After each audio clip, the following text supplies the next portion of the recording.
Buen día. El día de hoy vamos a hablar de la producción de ácido láctico. Se dará una breve explicación sobre qué es la producción general, teniendo en cuenta algunos microorganismos y un ejemplo de un tipo de producción, que en este caso será el Lactobacillus plantarum. Ok. El ácido láctico es comúnmente conocido por encontrarse en las células musculares y también en los glóbulos rojos. Es un compuesto químico que también se desempeña en roles de varios procesos bioquímicos. Entre esos está el principal ejemplo, que es la fermentación láctica. Químicamente hablando, es un ácido carboxílico, como lo podemos ver en las dos gráficas donde se aprecian sus dos estructuras. En la gráfica 1. ¿Ok? En su forma iónica, que es en solución cuando pierde un hidrógeno, es conocido como lactato y posee dos nomenclaturas oficiales. En este caso es el 2-hidroxipropanoico y el ácido alfa-hidroxipropanoico. ¿A qué se debe a que tenga dos nomenclaturas? Se debe a que es un compuesto quiral. ¿A qué se refiere con quiral? Se refiere a que este y su imagen no son suponibles, por lo tanto se forman dos antiómeros, que podemos apreciarlo acá, que será el D-láctico y el L-láctico. ¿Ok? Aquí podemos ver sus propiedades físico-químicas en los que se aprecian la riqueza, la densidad, el índice de refracción y el punto de fusión y el punto de ebullición que se encuentran en la literatura. El proceso de producción del ácido láctico se va a dividir en 4 etapas. En primera etapa tenemos el pretratamiento. El objetivo del pretratamiento es aumentar la accesibilidad de la enzima o facilitar la asimilación de los componentes por parte del microorganismo. Tiene 3 tipos: mecánicos, físico-químicos o biológicos. La función de los mecánicos es reducir el tamaño de la biomasa. En los físico-químicos tenemos, por ejemplo, la explosión con vapor, el cual presenta el inconveniente de que forma inhibidores de microorganismos y hace más complejo y con mayores costos el proceso. La explosión con amonio es similar a la anterior, solo que con amonio líquido. Este no necesita proceso de desintoxicación o lavado de biomasa, pero el inconveniente que tiene es que tiene un alto consumo de energía. La hidrólisis alcalina tiene un mayor tiempo de producción para biomasas leñosas. Y por último, los pretratamientos biológicos: está la hidrólisis enzimática y el tratamiento con hongos. El tratamiento con hongos es preferible, solo que se demora mucho más tiempo, y la hidrólisis enzimática tiene como inconveniente temperaturas altas y tiene altos costos para la purificación de este. Como segunda etapa tenemos la sacarificación. Este es el proceso de conversión de polisacáridos en azúcares solubles o fermentables. No siempre es necesaria, ya que el microorganismo puede presentar la capacidad de convertir la biomasa directamente en ácido láctico. Como tercera etapa tenemos la fermentación. Esta se puede presentar en fermentación sumergida o fermentación en estado sólido. La más utilizada es la fermentación sumergida, la cual consiste en un cultivo de microorganismos en un medio líquido homogéneo, mientras que la fermentación en estado sólido, los microorganismos son cultivados sobre materiales con ausencia o casi ausencia de agua. En la última etapa tenemos la purificación. Esta se puede dar en diferentes metodologías, como es la precipitación, la destilación, la adsorción, la extracción con solventes y procesos de separación con membranas. Durante el proceso se tendrán en cuenta variables como lo son el pH, la temperatura, la fuente de nitrógeno y la modalidad de fermentación. La mayor parte de las bacterias lácticas presentan una alta tolerancia al pH y pueden sobrevivir hasta un pH de 4. La temperatura óptima de crecimiento varía dependiendo del género, entre 20 a 45 grados Celsius. Las principales fuentes de nitrógeno, aminoácidos y vitaminas son extractos de levadura y sulfato de amonio. Se han estudiado otras fuentes de nitrógeno menos costosas como licor de maíz y autolizado de levaduras. Este presenta también diferentes tipos de modalidad respecto a la fermentación. Puede ser en lote, continua, semicontinua, en condiciones aerobias, anaerobias, entre otros. Vamos a hablar a continuación de la producción de ácido láctico por Lactobacillus plantarius L10 en cultivo batch y continuo. El microorganismo. En este caso vamos a hablar del Lactobacillus, que tiene una forma basilar de 0,1 a 1,2 por 1 por 10 micrómetros. Generalmente tiene una forma basilar de 0,5 a 12,2 a 1,2 y de 1 a 10 micrómetros. Por lo tanto, está caracterizado por tener cadenas cortas, un metabolismo anaerobio facultativo y no tiene citocromo negativo. Y se mueve por flagelos peritítricos. Generalmente es ausótrofo o quimiorganótrofo. ¿A qué me refiero con esto? Que solo prolifera en un medio de cultivo si se añadió una sustancia en específico. A continuación podemos ver lo que es la bacteria Lactobacillus plantarius y la variedad de la cepa del Lactobacillus. Generalmente se espera con la bacteria que produzca mayor cantidad, se me coma la mayor cantidad de sustrato, que no genere tanto compuesto nitrogenado, que me produzca la mayor cantidad de biomasa y no me genere subproductos. A continuación podemos ver una tabla donde se define la cepa de Lactobacillus homofermentativo y heterofermentativo y se clasifica. Y nos dice qué configuración de ácido láctico. El homofermentativo es aquel que me produce toda la glucosa, toda la sacarosa y todo el sustrato en ácido láctico, y el heterofermentativo me va a generar, aparte del ácido láctico, subproductos, que puede ser ácido acético, entre otros. Ok, aquí a continuación se va a ver la elección del sustrato a partir de ciertos análisis que se realizan.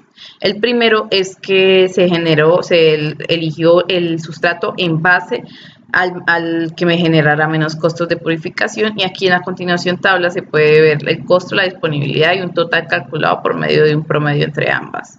El Lactobacillus trabaja generalmente con el suero como sustrato.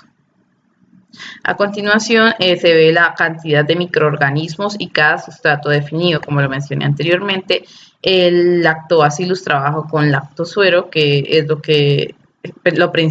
principal sustrato, y generalmente depende que a mayor tiempo de fermentación, mayor concentración de ácido láctico, pero también varía en otras circunstancias como es el método del cultivo. Cabe recalcar que no siempre el tiempo de fermentación me va a asegurar la concentración total, la máxima concentración de ácido láctico, porque hay otros factores primordiales que también me aseguran ese tipo de concentración, que son el medio del cultivo y que el sustrato sea el adecuado para mi microorganismo. El metabolismo. Generalmente la fermentación de hexosas, que es una hexosas, es aquella molécula que tiene 6 átomos, se divide en 3 rutas metabólicas. La primera, que sería la ruta para los lactobacillus homofermentativos, en la que están los streptococcus y los pediococcus. Entonces, la primera ruta comienza con glucosa EMP, que comienza a degradar fructosa 1,6-diofosfato, que es la que estoy señalando en estos momentos. Esta fructosa degradada se transforma y se divide en 2 triosfosfatos, que se pueden ver señalados acá, y se sintetizan como piburato produciendo lactato. Listo. La segunda ruta es para aquellos lactobacillus heterofermentativos que pueden variar dependiendo su condición. ¿A qué me refiero? A que en condiciones anaerobias se comportan como homofermentativos y en condiciones aeróbicas se comportan como heterofermentativos. El tipo de degradación de la fructosa 6-fosfato es muy similar a la forma en la que se degradó el lactobacillus homofermentativo. A la diferencia que aquí se produce etosa y pentosa fosfato. Y de la misma manera, a través del acetil se forma el acetato.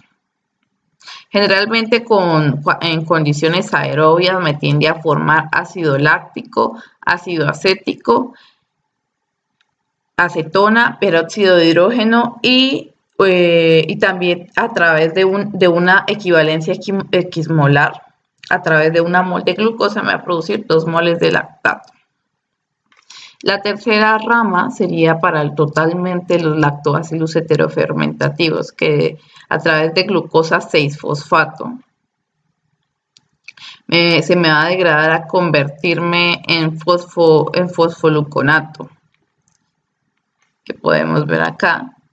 Y por la misma tipo de degradación se me va a producir triosasfosfato, que se puede ver acá, y por medio del piruvato me va a producir o sintetizar lactato. Cabe recalcar que el rendimiento experimental fue el del 90%. Dentro de los parámetros cinéticos se evaluó lo que es la velocidad específica de crecimiento, C, que sería la concentración de sustrato, y el rendimiento. Generalmente en B2 se tuvo éxito con respecto a disminuir el contenido de fosfato y otras sales, analizando la concentración de glucosa y la cantidad de levadura. En B1 y B2 no se contempló una conversión del 100%. Y lo que fue B3, B5 y B6 en contraste sí lo tuvieron. Se aireó por 2 horas en B4, lo que no consiguió resultados significativos ya que fueron bastante bajos. Y B7 se analizó que se trabajó se le añadió nitrógeno líquido, nitrógeno gaseoso, lo cual no obtuvo resultados tampoco significativos. Entonces, B2 fue al cultivo el que se le aplicó menor cantidad de fosfato de monopotasio, y lo que es B3 y B6 obtuvo la mayor velocidad específica de crecimiento exponencial. Se puede decir que la mejor productividad de biomasa me la dio B6, y que en sí B3 y que sí B2 me dio la mayor cantidad volumétrica de ácido láctico, que lo podemos ver ahí. Generalmente lo que el experimento que fue como el ideal y que cumplió todas las expectativas fue B6, que tuvo la mayor velocidad y una conversión total del sustrato, y obtuvo la mayor cantidad del rendimiento, una de las mayores. Ok, el modo de operación, en síntesis de la tabla anterior podemos decir que la aireación no fue significativa en lo que fue el proceso y no me favoreció en la conversión del sustrato. Ya hablando del bioreactor, tenemos el cultivo batch y continuo. Aquí se evaluó B1, B2 y B3 sin aireación, y B4, B5 y B6 con aireación. Podemos ver los componentes en gramos litros, y también no se tuvo en cuenta B7 porque solo se le adicionó nitrógeno gaseoso.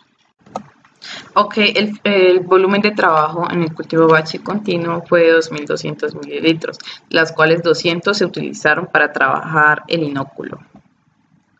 En el tipo de reactor, se trabajó con un reactor de agitación interna con un volumen de trabajo de 2 litros. La agitación mecánica se dio por medio de una turbina con empaquetaduras, provista de 3 bombas peristálticas. Lo podemos apreciar acá, de las cuales 2 de esas bombas se utilizaron para nivelar el pH.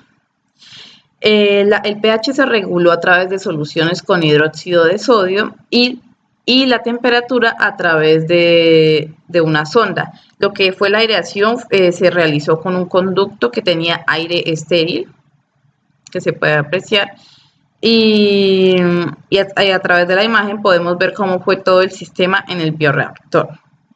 Cabe recalcar que todo el proceso se desarrolló a escala a nivel laboratorio, Por lo tanto, esto justifica el por qué manejamos estas unidades tan pequeñas.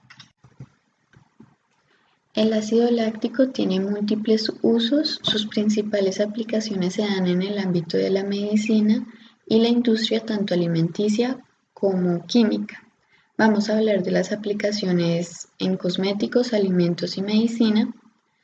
En cosméticos, por ejemplo, ayuda a suavizar y a prevenir el envejecimiento de la piel, reduce daños causados por la luz solar y ayuda a mejorar el tono, textura y aspecto de la piel.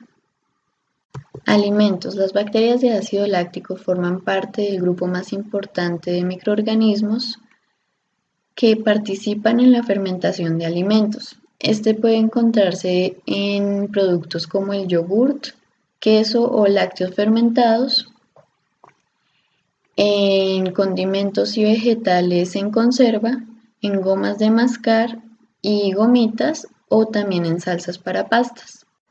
Por último, la medicina. El ácido láctico tiene un uso muy importante en la medicina ya que se utiliza como un fluido intravenoso y a su vez como isotónico para la reanimación después de que se produce una pérdida de sangre.